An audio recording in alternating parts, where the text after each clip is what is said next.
2 tumble இருந்தா போதும். நீங்க வீட்லயே செஸ்ட் மசில நல்லா பம்ப் பண்ற அளவுக்கு ஈஸியான 4 எக்சர்சைஸ் சொல்றேன். சேவ் பண்ணி ட்ரை பண்ணுங்க. Chest press. இந்த எக்சர்சைஸ் போடும்போது 90 டிகிரி ஷோல்டருக்கு ஸ்ட்ரெயிட்டா வைக்காம கொஞ்சம் டவுன் பண்ணி 80 to 85 டிகிரி ஆங்கிள்ல வச்சு கரெக்ட் ஃபார்ம்ல போடணும். Chest flies. இந்த எக்சர்சைஸ் சேம் 80 to 85 டிகிரி ஆங்கிள்ல தான் போடணும்.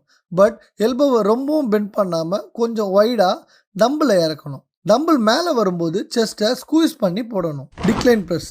இந்த எக்ஸசைஸ்க்கு ஒரு சின்ன பெஞ்சோ ஸ்டூலோ உங்கள் லெக்குக்கு கீழே வச்சு படுத்துக்குங்க. அடுத்து இப்போ நல்லா மேலே ரைஸ் பண்ணிக்கோங்க. இந்த பொசிஷனில் டம்பிளை வச்சு கரெக்ட் ஃபார்மில் போடுங்க. முக்கியமாக ஃபஸ்ட்டு ட்ரை பண்ணுறவங்க லோ வெயிட்டில் வச்சு ஸ்டார்ட் பண்ணுங்க.